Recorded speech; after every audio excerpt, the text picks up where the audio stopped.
Missions Pulse. Know God's heart, join his mission. Jesus calls laborers not only leaders, not only the polished people, but normal, broken people. What do you mean by that? And what is this passion at Forge that kind of highlights that story? Yeah, so Forge has been around since 1986. We're celebrating our 40th year this year. Wow. So really excited. 40 years, love it. It's awesome. Shout out to Forge. Yeah, so from the very beginning, our mission has been more kingdom laborers. From Matthew chapter 9, 35 to 38. The harvest is plentiful, the laborers are few. So Jesus is basically halfway through his ministry. He's looking out on all the crowds. He sees that they're harassed and helpless like sheep with no shepherd. And he turns to his disciples and says, the harvest is plentiful, but the laborers are few. Pray therefore earnestly to the Lord of the harvest to send more laborers.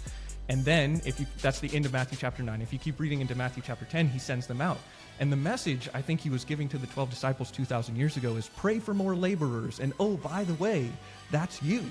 And I think he's giving us the exact same message today. Pray for more laborers. And oh, by the way, that's you. And we believe that Jesus used the word laborer on purpose because he could have said, pray for more pastors, pray for more missionaries, pray for more leaders. Leaders is a buzzword that I grew up in the leadership revolution where everybody was told you can be a leader. And I thought to myself, well, what if I'm not? What if God didn't give me that gift? If you do the math, something like only 8% of the body of Christ has the gift of leadership. So does that mean God doesn't want to do something with the other 92%? Of course not. He has a passionate, firm desire. And the cool thing about being a laborer is laborership doesn't necessarily happen from a stage.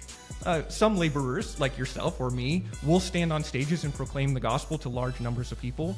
But the vast majority of laborership happens eye to eye, face to face, heart to heart, one life at a time.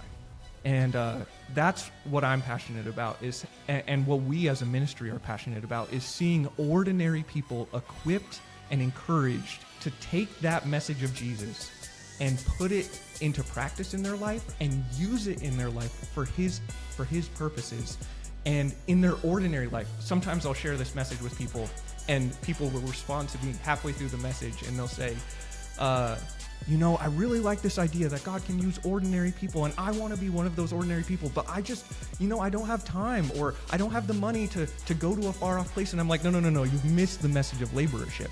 Laborership happens wherever you are, whatever you're doing, whoever you're with. It's the person sitting on the bus next to you. It's the lonely person sitting alone at lunch. It's the woman who sells you groceries at the store. It's whoever you're with at that moment. And I think if other people's experiences like mine, when they look out at the world and see all of the lost people, they can feel incredibly overwhelmed. Like there's so many people out there who don't know Jesus.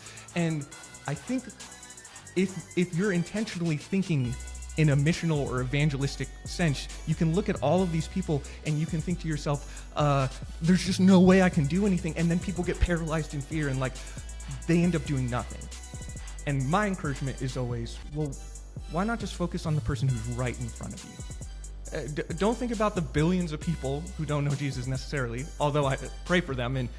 But in that moment, instead of getting overwhelmed with the enormous needs of the world, just think about the person who's right in front of you and engage them as an ordinary human being and share the gospel with them if you have the opportunity. And then I think step 2 of that is disciple. Train that person how to follow Jesus, follow the commands of Jesus, and then send them to do the same. The problem I think that we have in church is that we have this idea of spiritual multiplication or spiritual addition, where we have, the special person, the pastor or the missionary, they go out and find somebody and share the gospel with them and bring them into church, and they go out and find somebody, and there's a limiting factor there, the capacity of that pastor or missionary to do that work. But what if we go and share and send, and go and share and send? I did the math once. If I wanted to preach to all 3.28 billion people on planet Earth today who don't know Jesus, and I preached to 10,000 of them a week, it would take me 11,538 years to preach to all of them just one time. Okay. Over 200 lifetimes. But if we do it 1-to-1, not 1 to 1,000, but 1-to-1, and then train them and send them, and train them and send them, and each spiritual generation, the number grows from 2 to 4 to 8 to 16 to 32. I'm sure you know this math. All of a sudden, in 34 spiritual generations, you've reached more than the population of planet Earth today. Missions Pulse. Know God's heart, join his mission. This podcast is powered by Within Reach Global. Subscribe, watch, and listen on YouTube today. Visit missionspulse.com.